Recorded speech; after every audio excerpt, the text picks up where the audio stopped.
1 जानेवारी 1848 रोजी महात्मा ज्योतिराव फुले आणि ज्ञानज्योती सावित्रीबाई फुले यांनी मुलींची शाळा सुरू केली आणि महाराष्ट्रात आणि भारतात नवं शैक्षणिक धोरण आलं. त्याला आता 175 वर्ष पूर्ण झाली.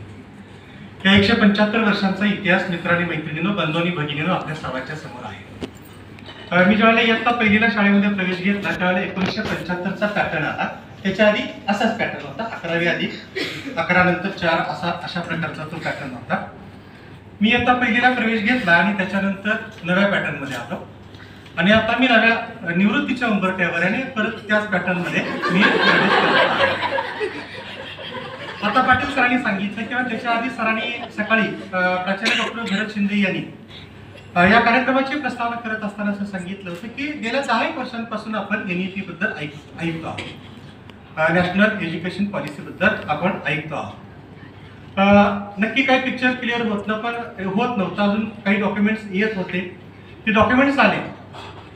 मला काही ते डॉक्युमेंट्स वाचता आले नाहीत किंबहुना ती मी वाचली नाहीत. पण आज दिवसभरात म्हणजे जी काही 4 सेशन झाली त्या सेशनच्या माध्यमातून सत्र झाली त्या सत्राच्या माध्यमातून आता पाटील सरांनी ज्याप्रमाणे सांगितलं त्याप्रमाणे त्या प्रकारे थोडंफार पिक्चर क्लिअर झालं. आणि ते पिक्चर क्लिअर झाल्यानंतर सकाळपासून मी आता असं ठरवलंय, सायंकाळच्या सत्रापर्यंत मी आता असं ठरवलंय, जसं आमचे मित्र प्राध्यापक राजकुमार देशमुख यांनी त्याच्यावर कमांड प्राप्त केली तशा प्रकारची कमांड आपणही प्राप्त करावी. आणि या सत्राच्या माध्यमातून माझ्या असं लक्षात आलं, आपले प्राचार्यांनी या परिषदेचे चर्चा सत्राचे संयोजक डॉक्टर लालासाहेब काशीद यांना मी सुचवू इच्छितो, त्यांना मी असं सुचवतो की आपल्याकडे अशा आपण रिसोर्स पर्सन्स तयार करूया आणि त्या माध्यमातून एक 15 दिवसातून एकदा दिवसभराचं नको,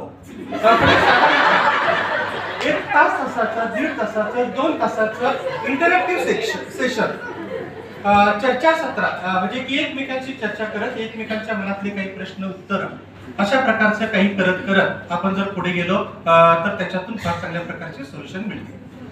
आपण जेव्हा ऑनलाईन आलो त्यावेळेला ऑनलाईन आल्यानंतर पहिल्यांदा इथं म्हणजे एक्झाम कशी घ्यायची तो फार मोठा प्रश्न होता.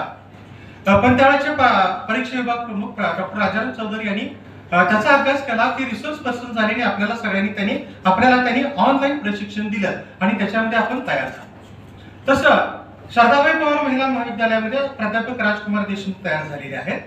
आपल्या महाविद्यालयामध्ये पण असे अनेक रिसोर्सेस तयार होतील आणि मला खात्री आहे की या आजच्या दिवसभराच्या चर्चा सत्राची फलनिष्पत्ती अशी असेल की आपल्यापैकी अनेक लोक या बाबतीत बोलायला रिसोर्स पर्सन म्हणून तयार होतील.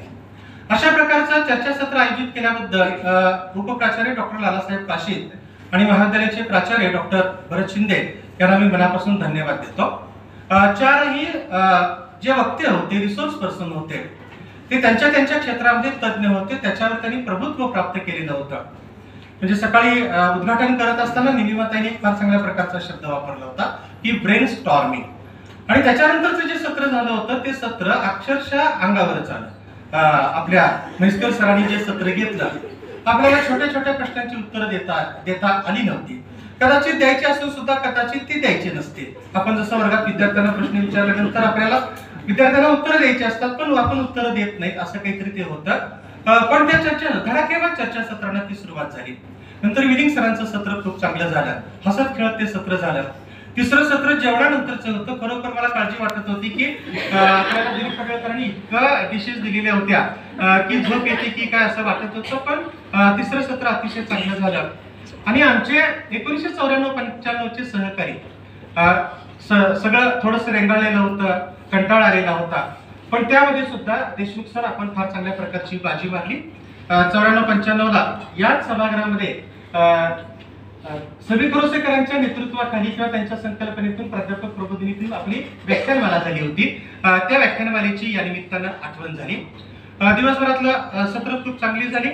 मी महाविद्यालयाला आणि याचं नेतृत्व करणारे आपले महाविद्यालयाचे प्राचार्य डॉक्टर भरत शिंदे आणि या चर्चासत्राचे समन्वयक उपप्राचार्य डॉक्टर लालासाहेब काशीद आपल्या सर्वांना मी मनापासून धन्यवाद देतो की आपण हे सगळं दिवसभर एन्जॉय केलंय. 6 वाजत आलेले तरी अजून थकवा आलेला असं वाटत नाही. जे लोक वहाई अकादमीमध्ये जाऊन आलेले आहेत, लिसन आझादींकडे जाऊन आलेले आहेत, त्यांच्या तिथं लक्षात येतं की सकाळी 7 वाजता सत्र सुरू होतं आणि मध्यरात्री 1-2 वाजता कधीतरी ते संपतं.